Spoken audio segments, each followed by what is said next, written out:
आज है 7 नवंबर 2020 और 7 नवंबर 2020 से करंट अफेयर्स के जितने भी इंपॉर्टेंट क्वेश्चन बन सकते हैं सारे हम इस वीडियो में डिस्कस करेंगे और हर क्वेश्चन से रिलेटेड इंपॉर्टेंट फैक्ट भी मैं आपको बताऊंगा। तो आप पूरा वीडियो बहुत ध्यान से देखिए। लास्ट में मैं आपसे क्वेश्चन भी पूछूंगा, उसका आंसर आपको कमेंट बॉक्स में बताना है। आज की इस वीडियो की पीडीएफ फाइल आप इस वीडियो के डिस्क्रिप्शन में डाउनलोड कर सकते हैं। पीडीएफ आप हमारे टेलीग्राम ग्रुप से भी डाउनलोड कर सकते हैं। टेलीग्राम ग्रुप पर आपको सारे पीडीएफ एक साथ मिल जाएंगे और टेलीग्राम ग्रुप का लिंक मैंने इस वीडियो के डिस्क्रिप्शन में दे दिया है, तो आप उस लिंक पर क्लिक करके टेलीग्राम ग्रुप ज्वाइन कर सकते हैं। तो चलिए स्टार्ट करते हैं। पहला क्वेश्चन है, हाल ही में युद्ध और सशस्त्र संघर्ष में पर्यावरण के शोषण को रोकने के लिए अंतर्राष्ट्रीय दिवस कब मनाया गया है? तो जब युद्ध या सशस्त्र संघर्ष होता है तो सबसे बड़ा लॉस एनवायरमेंट को होता है। तो युद्ध और सशस्त्र संघर्ष में पर्यावरण के शोषण को रोकने के लिए अंतर्राष्ट्रीय दिवस हर साल 6 नवंबर को मनाया जाता है। तो इस क्वेश्चन का बे ऑप्शन सही है। इसकी शुरुआत यूनाइटेड नेशन ने की थी। एक्चुअल में होता क्या है, जब भी कभी युद्ध होता है तो जन धन की तो हानि होती है, लेकिन पर्यावरण का सबसे बड़ा लॉस होता है। तो इसको बचाने के लिए ये हर साल 6 नवंबर को युद्ध और सशस्त्र संघर्ष में पर्यावरण के शोषण को रोकने के लिए अंतर्राष्ट्रीय दिवस मनाया जाता है। अब ये इंपोर्टेंट डे वाला क्वेश्चन है, तो वीडियो को पॉज करिए और नवंबर में अभी तक जितने भी इंपोर्टेंट डे मैंने आपको बताए हैं सारे बिल्कुल सीक्वेंस में आप कमेंट बॉक्स में लिखिए। आज की इस वीडियो का हम टारगेट रखते हैं 40,000 लाइक का। तो अगर ये वीडियो आपको अच्छा लगता है, हेल्पफुल लगता है, तब आप इस वीडियो को लाइक और शेयर जरूर किया करो। और मैं आपको भी बोलता हूं, डेली मॉर्निंग में उठकर सबसे पहले अपने लिए टारगेट फिक्स करो, चाहे छोटा सा ही टारगेट फिक्स करो, लेकिन डेली मॉर्निंग में उठकर सबसे पहले अपने लिए टारगेट फिक्स करो और फिर अपना पूरा दिन उस टारगेट को अचीव करने में लगा दो। आपकी लाइफ ऑटोमेटिकली अच्छी हो जाएगी। नेक्स्ट क्वेश्चन है, हाल ही में किस बैंक ने दूसरी तिमाही में अपने लाभ में 52% की वृद्धि दर्ज की है? तो अभी एसबीआई ने इस बार की दूसरी तिमाही में अपने लाभ में 52% की वृद्धि दर्ज की। तो इस क्वेश्चन का सही ऑप्शन सही है। अच्छा, दूसरी तिमाही क्या होता है? आपको पता है हमारा जो वित्त वर्ष है वो अप्रैल से शुरू होता है। तो अप्रैल, मई, जून ये हुई पहली तिमाही, जुलाई, अगस्त, सितंबर ये हुई दूसरी तिमाही। तो दूसरी तिमाही में एसबीआई ने अपने लाभ में 52% की वृद्धि दर्ज की है। अब एसबीआई यानी कि स्टेट बैंक ऑफ इंडिया, इसकी स्थापना कब हुई? 1955 में। इसका हेडक्वार्टर कहां पे है? मुंबई में। और इसके प्रेजेंट टाइम पे चेयरमैन कौन है? दिनेश कुमार खर। कौन है? दिनेश कुमार खर। नेक्स्ट क्वेश्चन है, हाल ही में रमेश लक्ष्मी नारायण को किस बैंक के मुख्य सूचना अधिकारी के रूप में नियुक्त किया गया है? तो रमेश लक्ष्मी नारायण, इनको अभी एचडीएफसी बैंक के मुख्य सूचना अधिकारी यानी कि चीफ इंफॉर्मेशन ऑफिसर CIO के रूप में अपॉइंट किया गया। तो इस क्वेश्चन का बी ऑप्शन सही है। आप इमेज में देख लीजिए, ये है रमेश लक्ष्मी नारायण और इन्हीं को एचडीएफसी बैंक के CIO यानी कि चीफ इंफॉर्मेशन ऑफिसर के रूप में अपॉइंट किया गया। अब एचडीएफसी बैंक, इसकी स्थापना कब हुई? 1994 में। इसका हेडक्वार्टर कहां पे है? मुंबई में। इसके प्रेजेंट टाइम पे CEO कौन है? शशिधर जगदीशन। कौन है? शशिधर जगदीशन। नेक्स्ट क्वेश्चन है, हाल ही में किस अंतरिक्ष एजेंसी ने निगरानी उपग्रह प्रहरी 6 को लॉन्च करने की घोषणा की है? तो अभी नासा ने एक निगरानी उपग्रह, इसका नाम है प्रहरी 6, इसको लॉन्च करने की घोषणा की। तो इस क्वेश्चन का सही ऑप्शन सही है। अब नासा ने की, तो नासा की फुल फॉर्म क्या है? National aeronautics and space administration. इसकी स्थापना कब हुई? 1958 में। इसका हेडक्वार्टर कहां पे है? वॉशिंगटन डीसी में। और इसके प्रेजेंट टाइम पे एडमिनिस्ट्रेटर कौन है? जिम ब्रिडनस्टीन। कौन है? जिम ब्रिडनस्टीन। नेक्स्ट क्वेश्चन है, हाल ही में HG सोमशेखर राव का निधन हुआ है, वे कौन थे?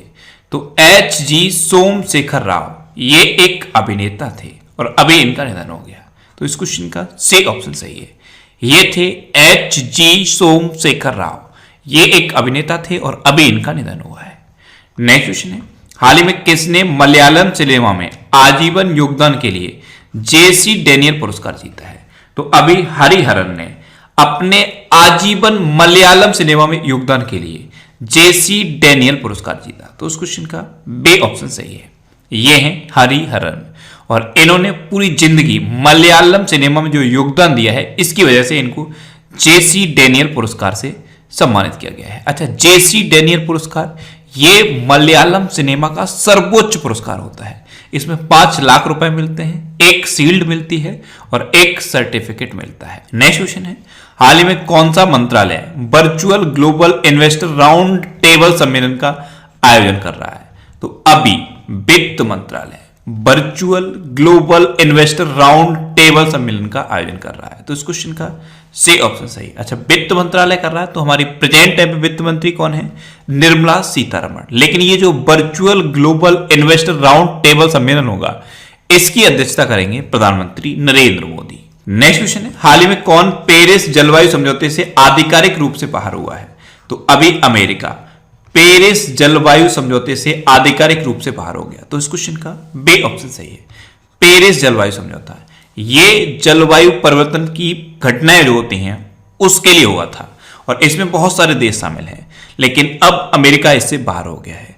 एक्चुअल में जिस भी देश को इससे बाहर होना होता है उसको जस्ट 1 साल पहले इंफॉर्म करना होता है यूनाइटेड नेशन को। तो अमेरिका ने 4 नवंबर 2019 में इससे बाहर होने की घोषणा कर दी थी और अब अमेरिका इससे ऑफिशियली बाहर हो गया है। अच्छा, अमेरिका बाहर हुआ है तो इंडिया और अमेरिका के बीच में कौन कौन सी डिफेंस एक्सरसाइज होती हैं? एक होती है ब्रज प्रहार, एक होती है टाइगर ट्रंप, एक होती है कोप इंडिया और एक का तो नाम ही युद्ध अभ्यास है। अच्छा, अभी अमेरिका ने ऑफिशियली WHO से भी अलग होने की घोषणा की थी। ओपन स्काई ट्रीटी को भी अमेरिका ने छोड़ दिया है और जो पाकिस्तान इंटरनेशनल एयरलाइंस है उसकी उड़ानों पर भी प्रतिबंध लगा दिया है अमेरिका ने। नेक्स्ट क्वेश्चन है, हाल ही में ONGC विदेश लिमिटेड के MD एंड CEO के रूप में किसे नियुक्त किया गया है? तो अभी AK गुप्ता को ONGC विदेश लिमिटेड के MD एंड CEO के रूप में अपॉइंट किया गया। तो इस क्वेश्चन का सी ऑप्शन सही है। ये है AK गुप्ता और इन्हीं को ONGC विदेश लिमिटेड के MD एंड CEO के रूप में अपॉइंट किया गया। अच्छा, ONGC तो समझ में आ जाता है, लेकिन ONGC विदेश लिमिटेड का क्या मतलब है? तो जो ONGC कंपनी है उसी की सब्सिडरी है ये ONGC विदेश लिमिटेड। एक्चुअल में ONGC का काम क्या होता है? ऑयल और नेचुरल गैस को जमीन के अंदर से बाहर निकालना। तो इंडिया से भी ये बाहर निकाला जाता है और विदेशों से भी बाहर निकाला जाता है। तो जो विदेशों से बाहर निकाला जाता है उसके लिए है ये ONGC विदेश लिमिटेड और इसी के MD एंड CEO बने हैं AK गुप्ता। अच्छा, ONGC यानी कि oil and natural gas corporation, इसकी स्थापना कब हुई? 1956 में। इसका हेडक्वार्टर कहां पे है? न्यू दिल्ली में। और इसके प्रेजेंट टाइम पे CEO कौन है? शशि शंकर। कौन है? शशि शंकर। नेक्स्ट क्वेश्चन है, हाल ही में भारत के किस एयरबेस में 3 राफेल फाइटर जेट की दूसरी खेप पहुंची है? तो अभी राफेल फाइटर जेट की दूसरी खेप जामनगर एयरबेस पर पहुंची है। तो इस क्वेश्चन का बी ऑप्शन सही है। और जो पहला दस्ता आया था राफेल का वो कहां पे पहुंचा था? वो हरियाणा के अंबाला एयरबेस में पहुंचा था और ये गुजरात के जामनगर एयरबेस में पहुंचा है। अच्छा, राफेल इसको इंडिया ने फ्रांस से खरीदा है और राफेल से सबसे इंपॉर्टेंट क्वेश्चन जो एग्जाम पॉइंट ऑफ व्यू से इंपॉर्टेंट है वो है राफेल को उड़ाने वाली पहली भारतीय महिला पायलट कौन बनी है? ये क्वेश्चन डेफिनेटली पूछा जाएगा। वाराणसी की हैं शिवांगी सिंह, ये राफेल को उड़ाने वाली पहली भारतीय महिला पायलट बनी है। नेक्स्ट क्वेश्चन है, हाल ही में अक्टूबर 2021 में किस खाड़ी देश में पहली बार चुनाव होंगे? तो वैसे खाड़ी देशों में क्या होता है? या तो राजा होते हैं या तानाशाह होते हैं, लेकिन पहली बार है जब अक्टूबर 2021 में किसी खाड़ी देश में चुनाव होंगे। ये ऑफिशियली चुनाव होंगे तो कतर में होंगे। तो इस क्वेश्चन का सी ऑप्शन सही है। अच्छा, कतर में होंगे तो कतर की कैपिटल क्या है? दोहा। कतर की करेंसी क्या है? कतरी रियाल। और कतर के अभी प्रेजेंट टाइम पे प्राइम मिनिस्टर कौन है? खालिद बिन खलीफा। कौन है? खालिद बिन खलीफा। लेकिन अब इस बार ऑफिशियली कतर में इलेक्शन होंगे। अच्छा, कतर की बात है तो 2022 में FIFA football world cup Qatar में होगा। अच्छा, इंडिया और कतर के बीच एक डिफेंस एक्सरसाइज होती है, उसका नाम क्या है? जायर अल बहार। कौन सी है? जायर अल बहार। नेक्स्ट क्वेश्चन है, हाल ही में किस राज्य के शिक्षा विभाग ने 8 से 14 नवंबर तक राज्य के स्कूलों में बाल सप्ताह मनाने की घोषणा की है? तो अभी महाराष्ट्र के शिक्षा विभाग ने 8 नवंबर से 14 नवंबर तक राज्य के सभी स्कूलों में बाल सप्ताह मनाने की घोषणा की है। तो उस क्वेश्चन का बी ऑप्शन सही है। अच्छा, 14 नवंबर को इंडिया में बाल दिवस मनाया जाता है। अच्छा, इंडिया में तो 14 नवंबर को बाल दिवस मनाया जाता है। पूरे विश्व में कब मनाया जाता है? पूरे विश्व में 20 नवंबर को बाल दिवस मनाया जाता है और उससे जस्ट एक दिन पहले 19 नवंबर को होता है इंदिरा गांधी का जन्मदिन। और मैंने आपको बताया था इंदिरा गांधी के जन्मदिन को राष्ट्रीय एकीकरण दिवस के रूप में मनाया जाता है। या तो इसे राष्ट्रीय एकीकरण दिवस कहते हैं या इसे कौमी एकता दिवस कहते हैं। तो इंदिरा गांधी के जन्मदिन को राष्ट्रीय एकीकरण दिवस या कौमी एकता दिवस कहते हैं। और 14 नवंबर को होता है पंडित जवाहरलाल नेहरू का जन्मदिन, और इनके जन्मदिन को बाल दिवस के रूप में मनाया जाता है। अच्छा, महाराष्ट्र ने 8 नवंबर से 14 नवंबर तक ये बाल सप्ताह मनाने की घोषणा की है। तो मैप में देखिए, ये है महाराष्ट्र। महाराष्ट्र की कैपिटल क्या है? मुंबई। महाराष्ट्र के चीफ मिनिस्टर कौन है? उद्धव ठाकरे। और महाराष्ट्र के गवर्नर कौन है? भगत सिंह कोश्यारी। अच्छा, अभी महाराष्ट्र में मेरा परिवार मेरी जिम्मेदारी अभियान शुरू हुआ था। महाराष्ट्र में संजय गांधी नेशनल पार्क है, गुगमल नेशनल पार्क है और नब्बेगांव नेशनल पार्क है। महाराष्ट्र की हिस्ट्री पर बेस्ड एक ये बुक लिखी गई, Shivaji in South Block the unwritten history of a proud people. इसको लिखा था जर्नलिस्ट गिरीश कुबेर ने।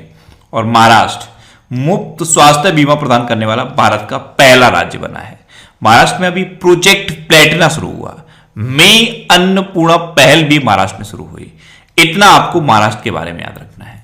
नेक्स्ट क्वेश्चन है, हाल ही में गरीब परिवारों और सार्वजनिक कार्यालयों के लिए मुफ्त इंटरनेट परियोजना शुरू करने वाला पहला राज्य कौन बना है? तो अभी गरीब परिवारों और सार्वजनिक कार्यालयों के लिए मुफ्त इंटरनेट परियोजना शुरू करने वाला पहला राज्य बना है केरल। तो इस क्वेश्चन का सी ऑप्शन सही है। आपको मैंने के फोन प्रोजेक्ट के बारे में बताया था। इसमें क्या है, गरीबी रेखा से नीचे रहने वाले लोगों को मुफ्त में इंटरनेट दिया जाएगा।